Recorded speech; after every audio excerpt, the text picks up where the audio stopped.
Bonjour les amis, hier soir Joe Dispenza était à Paris où Lilou Massé l'avait fait venir et il y avait beaucoup de mes amis qui y étaient et ça m'a fait repenser aux enseignements de Joe et particulièrement à ce thème que j'ai abordé avec vous l'autre jour qui est l'écart entre l'être et le paraître. Et je voudrais un peu déployer ce thème aujourd'hui dans cette vidéo.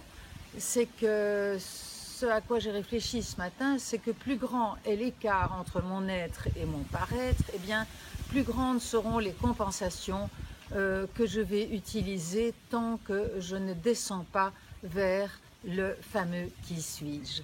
Alors les compensations qu'on utilise, elles sont de divers ordres. Dans le paraître, il y a évidemment la façade. Est-ce que je vais m'arranger pour paraître en forme, paraître élégant, paraître avoir réussi, paraître à travers mes possessions, à travers mes diplômes, à travers mes transmissions.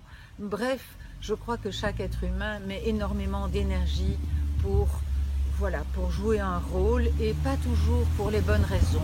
C'est-à-dire que si c'est pour paraître, plus que pour transmettre ou pour donner, ça ne me paraît pas être une raison qui nous nourrit l'être fatalement dans la durée. Alors aussi, je pense qu'il y a des conséquences à cet écart entre mon être et mon paraître. Eh bien, ce sont toutes les autres compensations du genre cigarette, du genre alcool, du genre workaholisme, enfin voilà, tout ce qui va quelque part calmer cette angoisse, cette fébrilité que nous avons tous au fond de nous quand nous ne sommes pas vraiment qui nous sommes ou que nous ignorons qui nous sommes vraiment. Et dans ce sens, je me souviens avoir entendu un jour que en France, 12 millions de Français prennent des anxiolytiques. Pourquoi? Pour quelque part tenter de calmer, si vous voulez, des angoisses qui leur viennent d'un style de vie qui n'est pas juste, qui n'est pas adapté à ce à quoi leur être profond aspire. Et vous savez que la statue la plus vendue en Occident, c'est la statue du Bouddha qui représente le calme. Et est-ce qu'on a réellement trouvé le calme à l'intérieur de nous? Ça, c'est une question qu'on pourrait se poser. Alors donc cette fameuse question « qui suis-je » j'aime beaucoup me la poser et je pense que ce n'est pas tellement important d'avoir des réponses comme ça, hop, d'un seul coup. Moi, je me suis posé cette question depuis 20-25 ans et les réponses varient au cours de mon chemin. Et elles changent encore tout le temps en ce moment, elles s'approfondissent, elles se densifient. Mais rien que le fait de me poser la question « qui suis-je » est-ce que je suis ce que moi j'ai envie d'être? Ou est-ce que je suis par exemple ce que je pense que les autres attendent de moi? Ou ce que je crois que je dois être pour être aimé, accepté, apprécié? Ça, c'est la question. Alors donc, je crois que tant que je n'ai pas abordé ces questions, je vais flotter et ce ne sera pas toujours en eau claire, ce sera souvent en eau trouble entre cette aspiration à être moi-même et cette espèce de produit de moi que je crée, que je fabrique pour être aimé, accepté, accueilli, pour avoir une place sur cette terre. Et paradoxalement, je crois qu'au plus je deviens qui je suis, au plus je serai inspirant ou inspirante pour l'entourage. Peut-être je quitterai un certain genre d'amitié pour en trouver d'autres, mais il est clair que les amitiés que je me créerai, les relations qui viendront à moi, seront d'une densité plus propre à me nourrir en profondeur.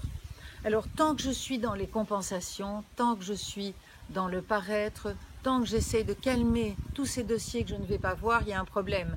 C'est que je nourris mes récepteurs cellulaires à l'ancienne version de moi.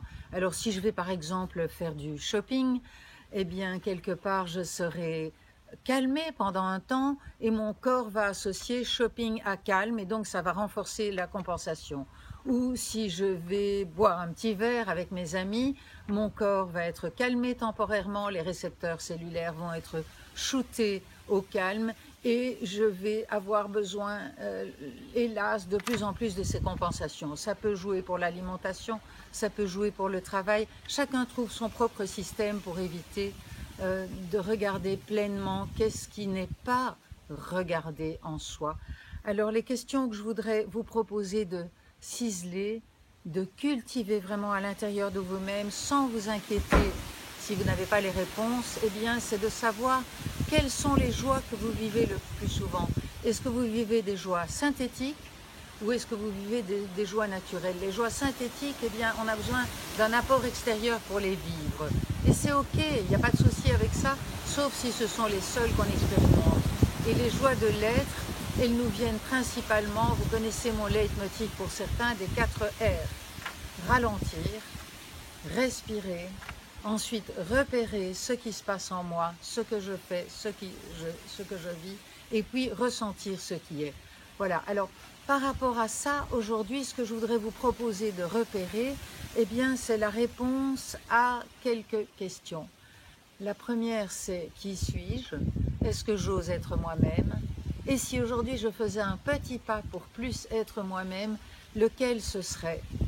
Qu'est-ce que je ferais de différent aujourd'hui, tout en respectant l'entourage, en veillant à ce que ça ne fasse pas de tort à mes relations et à l'extérieur et à voilà, ma vie dans son ensemble. Et ensuite, comment je me sentirais, je ne sais plus si je viens de vous le dire ou pas, comment je me sentirais, et puis, qu'est-ce que je ferais? Et puis là, je vous propose de faire comme si. Et peut-être vous pouvez vous lever et marcher. Ici, je suis dans un joli jardin, je ne peux pas être en bord de mer parce qu'il y a trop de vent. Mais comment je marcherais? Quelle serait ma posture? Quel serait mon état émotionnel et mon état physiologique si j'osais être plus qui je suis et si je savais un petit peu plus qui je suis? Voilà, je vous laisse avec ces questions jusqu'à la prochaine rencontre et je vous souhaite une toute belle journée dans l'être.